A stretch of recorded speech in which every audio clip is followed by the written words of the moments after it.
क्या आपने कभी सोचा है कि जिस चंद्रमा को हम हर रात आसमान में देखते हैं, क्या वहां कभी जीवन था? क्या चांद सिर्फ एक निर्जीव पिंड है या कोई रहस्यमय लोक जिसे हमारे ऋषि मुनियों ने हजारों साल पहले देखा और बताया था? हमारी धरती के सबसे पुराने ग्रंथों में चंद्रमा को चंद्रलोक कहा गया है, एक दिव्य नगरी जहां सोमदेव का शासन है। आज के वैज्ञानिक जहां टेलीस्कोप और मिशनों से चांद की खोज कर रहे हैं, वहीं हमारे पूर्वज पहले ही बता चुके थे कि वहां जीवन था। वेद, पुराण, महाभारत और रामायण जैसे ग्रंथों में चंद्रलोक का स्पष्ट उल्लेख मिलता है।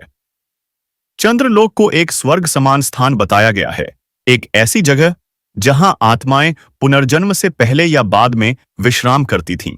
गरुड़ पुराण में इसे यमलोक के रास्ते में स्थित एक विशेष लोक कहा गया है।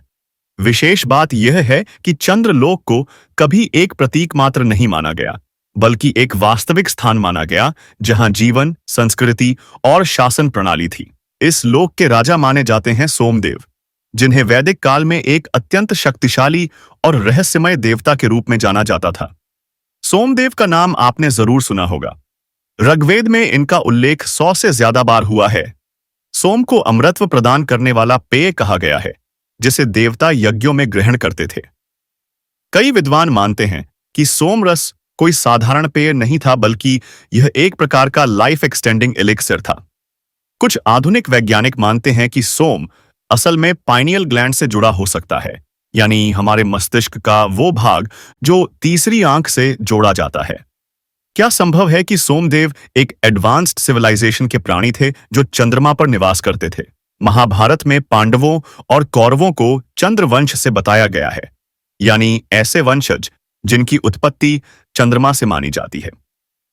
इससे यह संकेत मिलता है कि चंद्रमा और पृथ्वी के बीच कोई गहरा आध्यात्मिक या जैविक संबंध रहा होगा।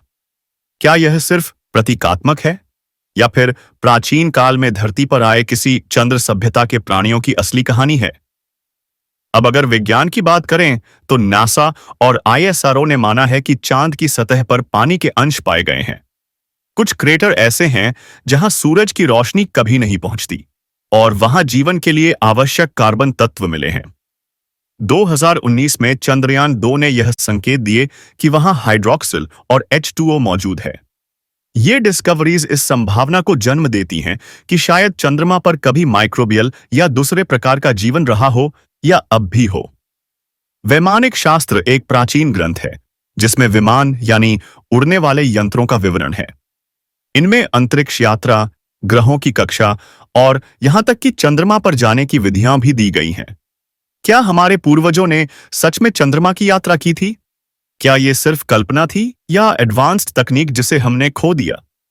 एंशिएंट एस्ट्रोनॉट थ्योरी कहती है कि हजारों साल पहले एलियंस पृथ्वी पर आए थे और हो सकता है वे चंद्रमा से ही आए हों। कई यूएफओ साइटिंग्स और नासा की फोटो में अजीब सी संरचनाएं दिखाई दी हैं, जैसे कोई खंडहर, टावर या घुमावदार दरवाजे। क्या ये किसी पुराने चंद्रलोक की निशानियां हैं? तो सवाल ये है, क्या चंद्रमा सिर्फ एक निर्जीव उपग्रह है या एक रहस्यमयी लोक जिसकी जानकारी हमारे पूर्वजों के पास पहले से थी? क्या सोमदेव और चंद्रवंश के पीछे कोई वैज्ञानिक सच्चाई है? और सबसे बड़ा सवाल, क्या विज्ञान कभी चंद्रलोक के रहस्य को पूरी तरह उजागर कर पाएगा? आपको क्या लगता है? कमेंट करके जरूर बताएं और ऐसे ही अद्भुत वीडियो के लिए हमें फॉलो करें।